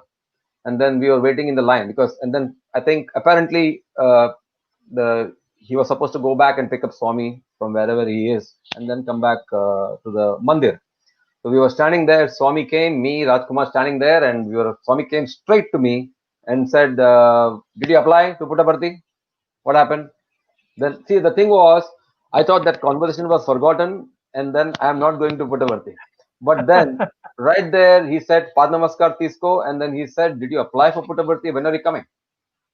Okay, and that sealed it, Abhi. And then Swami said, I told Swami, I'm on my way. Yeah, and I, then I was there. I mean, I was there, and it was a wonderful experience. Puttaparthi was a new ball game for me altogether, but it was a lovely experience in Puttaparthi. It's a different story there. Yeah. So did you start singing in Parthi again? They No, continued? no, I didn't know what the protocols were. That's from 1986 to I didn't know what the procedure was because, like I said, in Parthi, the singers are pre-assigned for that day, and I don't know whether I am allowed or I need a new permission. I don't know what the process was. So I was just keeping quiet, and And you didn't even ask I anybody. didn't even ask. I didn't even ask. So I was so satisfied with my Brindavan experience that I was very, very happy.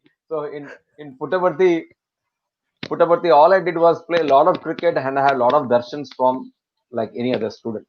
So that's what I did. But then things took a different turn because see the thing is Swami is observing you, right? Swami is observing you. No matter where you are, how insignificant you are, your Swami is still observing you. Okay. So I am just an ordinary guy, just there, but Swami took a lot of trouble to make sure that I go back to singing. And how did he do that? It was a very tough, strict lesson that he taught me. That there was a in the hostel one day. I think it was a weekend or something. Yeah, I was summoned into warden's office. Okay, Mr. Lakshmi Narasimhan was a warden at that time. Oh, thank God. Yeah, thank God. And by the way, he's a good friend of mine. So he's a very nice gentleman. I never seen a person like Dr. Lakshman Simon, one of the best human beings I have seen in my life. So I got very high regards for him. So anyway, he was there sitting in the warden's chair, and on the left side was the registrar of the university, and on the right side sitting was the controller of examination. Okay, they were sitting there and they were looking. They had a very bad look on them, and I was entering. Um, uh, the warden's office, and Dr. Lakshman Narasimhan made me feel very comfortable. How are you? Everything is good, like that. And then the blasting started. The registrar and the controller examination took me to task, saying that what is this? You don't have proper behavior. What is this? Swami is angry with you. You're not an ideal student, like that. You know how the whole thing. Okay, and Actually, and I want to tell the listeners this that Bhagwan has his own ways of doing it, and everybody follows his instructions.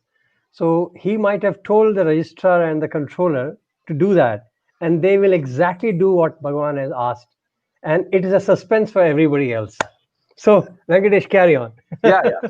No, it was a funny thing, Abhi. So the thing is, the when good things happen or bad things happen to an individual in Brindavan or Puttaparthi as a student, it is if a good thing happens, it is good for you. If a bad thing happens, it is very, very bad for you.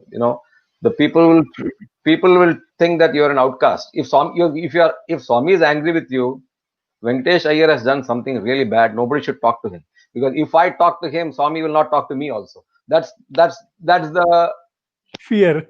that's a fear, yeah. And it's a natural fear, and it is a fear that is it's right fear because everybody wants to be in Swami's good books.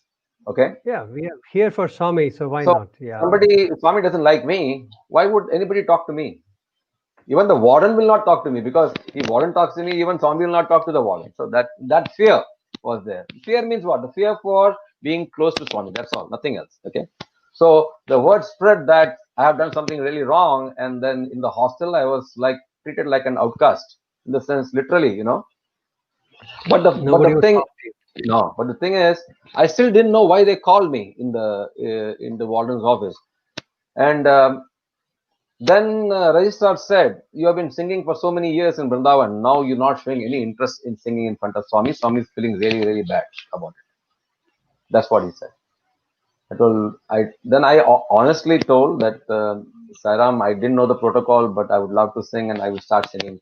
Sorry for the sorry for being like this. I kind of tried to, but that it didn't end there. There was a talk in the dining room immediately following that Session of yours. session of mine that Nanjundaya, that is a control examination at that time, will be talking to the students at large. And in that, he said that I will be pulled and I will be given as an example as how you should not be a Sai student like this. Okay. So, like a guinea pig, I went there. I sat down in the dining hall, and Nanjundaya started talking about, because normally Swami's instructions are passed and spread by important people in the organization, Certainly. important people in the organization, and it's how it's communicated to us. So they have to follow verbatim what Swami said. It is nothing. They don't plan anything. They don't plan anything. Okay, everything is Certainly. planned by Mm. Swami. So in the dining hall, I was sitting and I was pulled over. Where is Venkatesh Iyer? Please stand up, like that. So 600, 700 boys, I'm standing there. Okay. And then he says, this is a guy who used to sing in front of Swami and he was very close to Swami. And now he's sitting in the sand somewhere. He's not interested in singing. Swami doesn't like it. So you want to make sure nobody is like him. Everybody. So like that he said. Oh man, it was such a humbling experience. I'll tell you. Okay, to go through that. I didn't Venkatesh, know if you really think about it now, doesn't it look so sweet that Bhagwan, Swami. Yeah, in his grace, look at, he was managing so much, yeah, but he had time to figure out that one boy is sitting yeah, in sand, yeah. he is a singer, why is he not singing? And whole year he waited for you to take initiative. And when you did not take for whole year that Yeah. initiative, then he had to come strong on you. Right, I know, and Isn't it love? His amazing love it is, amazing, really. amazing, amazing. Yeah. It's mind-boggling sometimes, even to Yeah. think about it. So see, what is just one boy not singing? What's the big deal? I'm hardly a singer. Okay, I sing. Okay, लेकिन I am not a. There are so many better singers than me, and who's singing every day, doing wonderful singing in front of Swami. Why me? I mean, I'm just an ordinary guy. But that was the thing that came into my mind. Why is Swami picking on me? Because I'm I'm just a singer. I'm just a singer who sings like anybody else. But then you see that the point is that he wants to make sure that if you are following a path, okay, my path, everybody has got different path, right? Somebody does service, that is service path. Abhi, you are doing this wonderful thing of bringing Swami's life to everybody. That is your task. You are making people aware of Swami. Even those who are not devotees want to listen to this and become devotees. That is wonderful thing that you're doing. My task at that time in life was only singing. That was my way of worship to Swami. So everybody has their own form of worship, and my worship was singing. Okay, and I was not doing that, and that's what Swami was trying to kind of make me aware that I am observing you, however insignificant you are. I am checking on you, and you're not following your duty. Yes, actually, for him, there is no insignificant. There is nobody smaller. No, For but him, everybody we is think like so. that. So for him, it Anyway, is so important. Very right. nice. So So then then, what happened? Then you then, got then, in then, uh, public. then I told, okay, Swami, I'm going to start singing. Okay. Mm. So again, practice, music room practice started, and then I started singing. So I was given an opportunity to. So this is all planned, because in Puttaparthi it's ordered. Everything is ordered, right? Nothing is like Swami telling you to sing. You have to sing by the list provided by the seniors. They will have that list. We practice that, and we go and we execute. Okay, but then first time I started singing a song, I don't remember what song is. Maybe it's Kalyana Krishna, Kamaniya Krishna, and then Kalyana Krishna, I started singing that. Swami was sitting on the dais, and he stopped in the second line. He stopped clapping. So how it works for people who don't understand is that when we start singing, if Swami is keeping the rhythm, you sing. If Swami is not keeping the rhythm, you don't sing. That's simple rule. So no, true. And I another don't know if important thing, devotees can you ever imagine the yeah, tension. yeah. Imagine Swami cutting the bhajan tuck in the one line. Yeah, first line, Done. boom. Oh yeah, the chorus didn't even start. Before that, Swami ka band वहाँ पे. So that, and another important thing you understand, in general, singing in front of Swami, you're not supposed to close your eyes. Okay, if you're singing live in front of him, because we have to follow his rhythm, his speed, his talam. When he stops, we have to stop. If you close your eyes, how can you see all this, right? So it happened. So second line it got stopped. So it was again I had to go through the process of humiliation. Is it? Swami is a very tough task master. I came out of the mandir. Everybody was watching me like one criminal is coming out. I done a big crime, Nobody wants to talk to me. Nobody wants to come near me, and it was like a total outcast.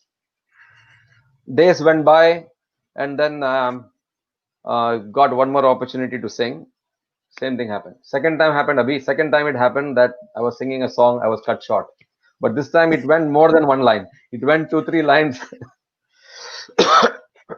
Then I gave up. Then I said, I was part of the bhajan group, but then I was not a regular singer. I used to try to give letters to Swami and try to patch up any, uh, you know, misunderstanding we might have with Swami. But Swami has his own way of doing things. He didn't give me a chance.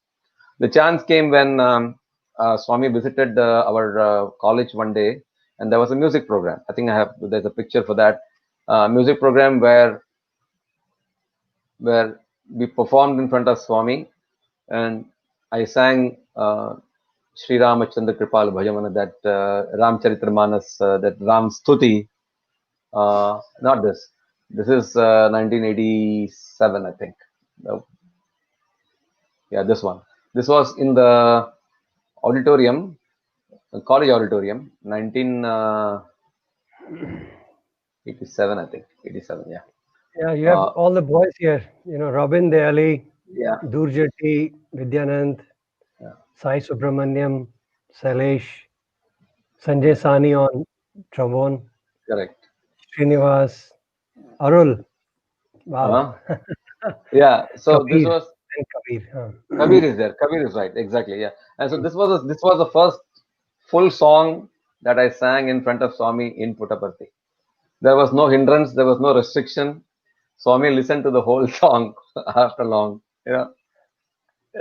So that's how I got back in this, and after that, uh, on and off, I was singing, and that's how I it. believe this song again. Something else. Swami made you sing again once more, right? Something No, happened no, with no. this. This is in Brindavan in 1985 when Swami came back. I think it was 1986, early 1986. Uh, we had a music program in the hostel when Swami came, and I sang this Sri Ramachandra Kripal Bhajan. This song is in by Sant Tulsidas in Sanskrit and Avadi language. It basically glorifies Lord Rama in its form, like his grace, his compassion, the jewels and crowns he wears, and his long arms. Basically, is an arti. It's an arti of Sri Ram written by Tulsidas. Uh, Sanskrit and Avadhi, two different languages I don't know. Okay, and I was singing that song in front of Swami, who knows all the languages. So when I sang in the hostel, and I thought I did a good job. Uh, Next day, Darshan time, I'm sitting for Swami's Darshan. Swami comes to me, stands in front of me, and says, uh, "How did you sing that song? Please tell me how did you sing that." I said, "Swami, I think I sang well." Like that, something I muttered something like that. But then Swami said, "You have to understand the meaning. You have to understand the meaning of what you sang. You have to understand. You should know what you sang. It's a different language. You should understand what the meaning of in that language is, and then you sing. You sang well, but a lot of words were misspoken, and a lot of you didn't understand the meaning. There was no emphasis on certain lines, certain like I just sang for the sake of singing. That's all. That's what Swami said, and he reprimanded me for doing that job, which I thought was a good job, was actually a disaster, right? So Swami, you're able to hear me? Yeah. Yeah, yeah. Yeah.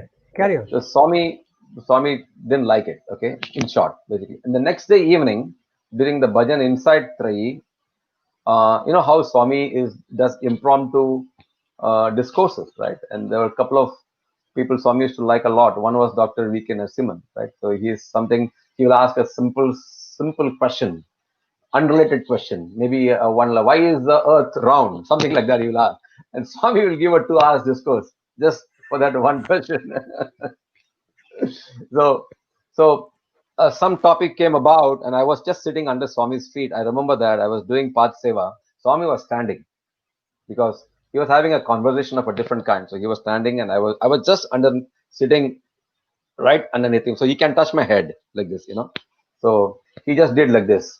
Okay, what did you sing today? What did you sing in the hostel? Please sing that line. So I sang the first mukda, the opening lines of that of the song, and then Swami stopped me and saying, "No, no, no, no, that is not what it is." And then he went on. He called the translator, and for the next 1.5 hours, he spoke about Rama, his beauty, how Rama is, how Tulsidas saw Rama from his point of view in his meditative state when he wrote that the Ramayana story. Uh, he mentioned about how Ram is, how his arms were. In detail, he went. Okay, and then he went in such a way that each antara, each paragraph of the song was reflected in how he explained it. He kind of related both together, and that was a wonderful, wonderful, wonderful moment. So Venkatesh, that why don't you sing that for us? I will just sing. My throat is very bad. I will sing maybe one antara. I will sing. But the thing One is, answer, I see. Just but the remove the headphones then. right. But the thing is, one song, one simple song. There are many people who sang the song. One song that had made so much impact that it became a story of that evening in Trey Brindavan. So Swami is very important. Swami's emphasis is that whatever you do it with focus. Don't do it for the sake of doing. You know, you try to impress somebody, and then in the process, what you do is you forget the true meaning of what you just did. Okay, you sing a song that you don't know what it means. Okay, it may have all the varieties, it may have all the nuances, complexities, but if the right bhava is not there, if you don't know the underlying meaning of what you're delivering, that song is basically useless. It is just for people may say, "Wow, wow, wow, kya gaya, bahut badhiya," but then the true feeling of the song really doesn't come out, and that's what he was trying to tell, not only me, to the entire crowd there, and that whatever you focus on, you make sure that you do it with right earnest. Just don't do it for the sake of doing. That's all. That's the. Yeah. I'll just sorry, my voice is really breaking up, so I'll just sing one line. Okay, One paragraph, yes. Whatever. can you hear me? Yes. Or you want to remove the headphone, you can. Yeah, unplug it. Yeah. It's good now. Yep.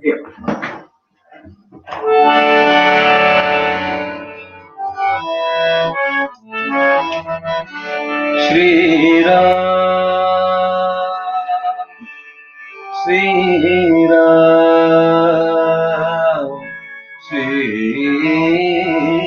Ram. Shri Ramachandra Kripalu Bhajan Parana Bhava Vayadarunam Navakanjalochana Kanja Mukakara Kanja Pada Kanjarunam Shri Ramachandra Kripalu Bhajamana Dharana Bhava Bhayadarunam Shri Ram, Shri Ram. One stanza, one stanza. Bhajan Bhav. कन्दर्पगणितमितछवि नवनीलनीरजसुन्दरम् पटपीठमानहु तडितरुचि शुचिनामि जनक सुतावरम् श्रीरामचन्द्र कृपालु भजमन हरण भव भय दारुणम् Shriram Shriram. Beautiful. I think these songs would remain as a very good memory for you also. And they are not only beautiful bhajans, but with attached to your life's journey, I'm sure they gain a different value for you in your life. So That's let true. me bring you to a different, let me ask you a ending thing. So how was the final interaction with Bhagwan before or leaving time? Okay, so the final days, so the thing was after I means after MSc, I really didn't have any much plan to do except whatever Swami says. Okay, lot of boys wait for Swami's instruction as to what needs to be. The normal practice those days during my time was that after you finish your studies in Puttaparthi, you stay there till Swami directs you and tells you what needs to be done, what you have to do going forward. So for many, Swami gives direct instruction what to do. Some people he will say, okay, you work at the institute as a teacher, XYZ, yeah. Hmm. XYZ. Some people say you go and work here. Some people say do MBA, do further study, something like that, or do PhD. Instructions will be given. But some the instructions come quickly. For some it comes you'll have to wait for some time, and for some it never comes. It comes very very late. So, uh, but I had some clear instruction from Swami in its own way, in small clues that after MSc I should be leaving the uh, ashram. So, so the last day, I know that this was going to be the last day after the exams were done. I was planning to kind of officially become an ex-student, or you call old student, right? So the last day, as a last day as a student of such a science Institute of higher learning, uh, I had to make sure that I go. See, the thing is, whenever we leave Swami's fold, Swami has said many times in the during our talks with the boys, say you have come here with only one purpose. Okay, your purpose here is to focus on me and me alone. Okay, you follow what I teach, you do what I say you want to do, you just do that. Other things should not even come to your mind. Okay, that gossiping, talking, groupism, all this should not be there. And for that reason, Swami makes sure that if you do all these things, he will not talk to you. He will put you in a very tight spot. Okay, so the only thing we have to do is to make sure that you follow his teachings. Okay, and he's preparing us for a life after leaving the ashram. Okay? The spiritual growth, the spiritual sadhana, the requirements to attain that spiritual goals starts when we join Swami's college. Swami's because the every day that you live there is like a college. It's like a college. You learn something new and you graduate, okay, at the end of it. That's what it is. And that's what we all as a boys we want to make sure that we follow Swami's word as much as possible. We follow whatever he says. And so when the last day came, I remember that there used to be a person designated to in the hostel where all the Swamis uh, arati or drishti or whatever else the boys do for the birthday, all the plates, everything is kept in one room, and there's one guy in charge of that. Okay, so I took warden's permission, and I took this gentleman's permission, this boy's permission, and my job on the last day was to do drishti for Swami. So a coconut was placed in my hand, and I used to take drishti, and I had to do that. And then I also want to sing. Those people who don't know drishti is basically kind of arti with a coconut, not with the fire flame. Yeah, Yeah, carry on. just a coconut. Yeah, exactly. So a plan was made by what do you call by the Bhajan boys that I should sing a song that day. Everybody knew it was my last day. So um, the song that I sang, they planned it in such a way that Swami was sitting on the dais that day. Okay, so I did my last song, and Swami looked at me many times during that song.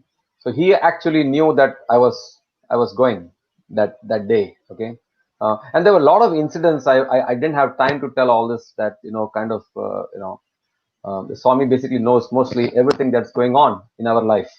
Every student's life, he knows what's happening in and out. So he already knew that I am leaving that day. Okay, And then after I finished my song, the arti was done.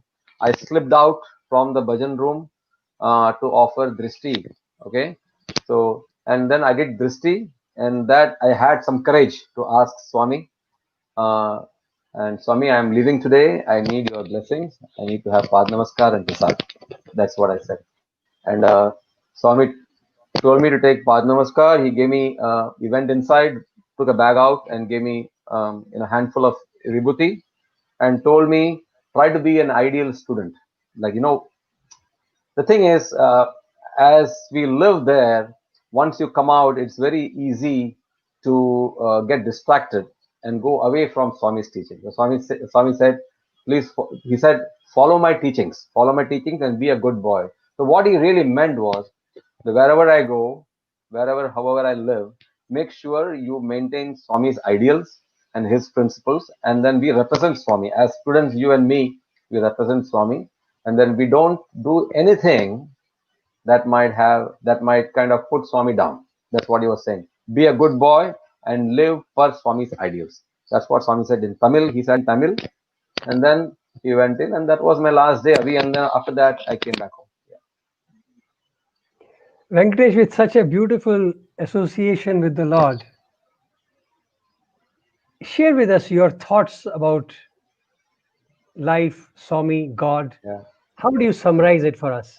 Okay, so this is just my perspective. Everybody has their own Sure, perspective, and sure. everybody has their own experiences. So I am, and let me a disclaimer right here is I am not a spiritual person to that level that normally people talk about, right? So I am a very ordinary guy, okay, with simple reasoning based on what Swami says to us in our very down to earth words, okay, that I understand, okay, I can understand. So what I understood is this, okay, uh, for us to get for us to understand Swami, okay, now that Swami is not physically with us, okay, it makes more sense now than how it was many years ago when Swami was physically alive in this earth. So my take is this, okay, if you really understood Swami, okay, uh, the moment you want Swami's help, one thing you should understand: the Swami is always around you. Around you means he's there. He's not somewhere sitting somewhere. Then you pray, and then he comes to save you. That distance is not there. Okay, the distance the distance is there in your mind, but physically he is there around you all the time. Swami says he is around you, in you, around you, above you, beyond. He says that many times, right? But if you take that in the literal sense, okay, your prayer has instantaneous reward, right? There is no calling and waiting for Swami to make this happen, okay? As you have a problem, as you pray, so it happens, okay? So that is a faith that we should have. That so in my case, I am not a big into sitting in front of Swami for many hours to kind of. I am a guy who basically, if I need Swami right now, I know he's already there. Okay, as a God, he's already there, and I have to just think that he is here and my work is done. Okay, instantaneous prayer is what I crave for, and that's what I follow in my life. Okay, so that's what I learned with Swami, that he's always around us. Okay, that So you should. for you, God is always there. There's He's nothing always like there. calling him. I don't need to go to a room. I don't need to close the door and shut my eyes and get him. It's nothing like that. So if I think of him, he is there, and if he's solving my problem, he's right there. So that's how I think about Swami. And we'll have to make one thing very very clear, that any wish that you are asking for Swami, that is one sided. One sided means that it only serves benefit to yourself. Okay, it is not good. You got to make sure that whatever you ask is for the humanity as a whole. You have to ask something that is a true prayer. Any other prayer that you pray for yourself is selfish in nature. Okay, so you be careful when you ask anything, because he will grant you no matter what, whatever he wants, whether you want it for your own sake, you want money, you want position, you want power, he will give it to you. Okay, but understand that that is one sided. Most of the things Swami says is you have to think for the humanity as a whole. If you think just for yourself and you ask something, I will give it to you, but in your spiritual growth, it is not going to serve much purposes. So that's one thing I have learned, living with Swami for so many years. I know there is so much to talk about, but I Yeah. think everything has to have a kind of a closure. So, Venkatesh, I would request that as we close this, why don't you feel free to share with us one or two songs, just unplugged version, Um, and I that will will. be a nice way to close this session. And you I can will. sing without the headphones so that it sounds little better. Bhajan section. And Sorry, huh? Yeah.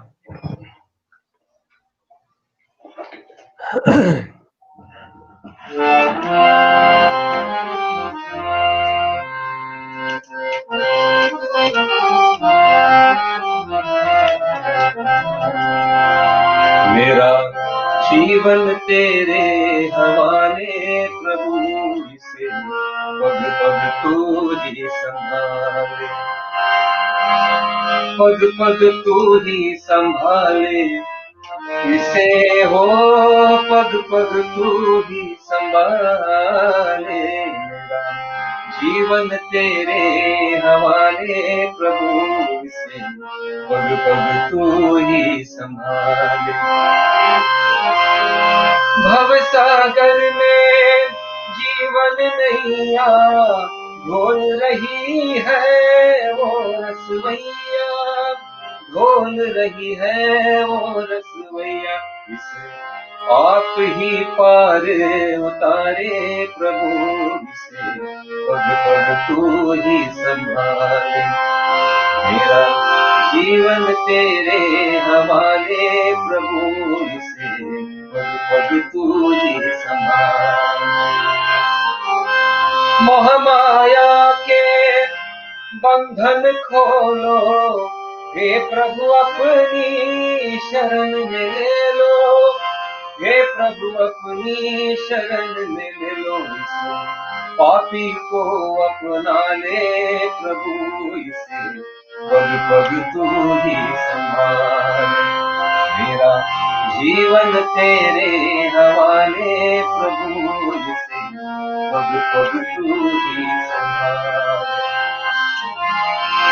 ये जीवन है तुमसे पाया, सब तेरे कोई न पराया, सब तेरे कोई न पराया, स्वीकारो बंसी वाले प्रभु, इसे पग पग तू ही संभाले।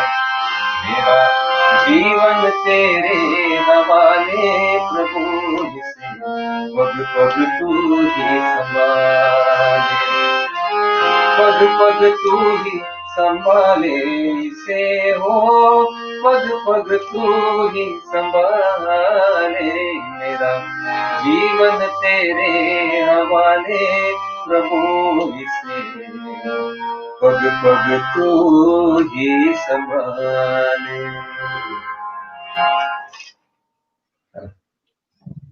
Any other song you want to sing? A bhajan? Bring a nostalgia for us.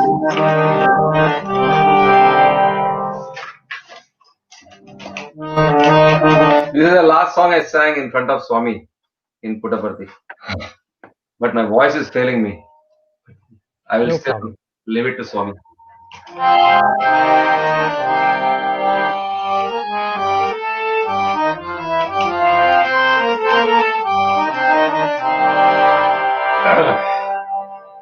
दीन बांधवा श्री साई देवा, दीन बांधवा श्री साई देवा, दया सागरा देवादिदेवा, दया सागरा देवादिदेवा,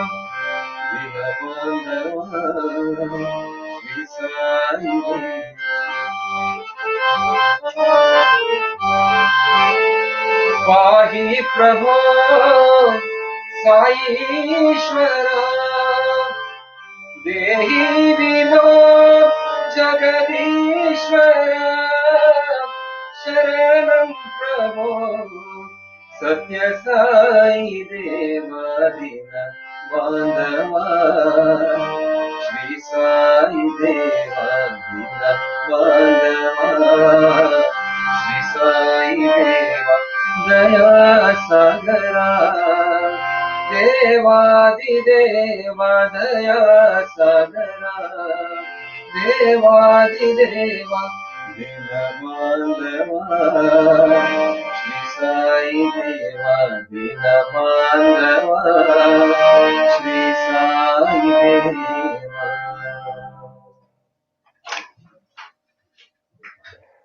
Thank you, Brother Venkatesh. Thank you so much for sharing and Thanks, making us go through this nostalgic journey with you.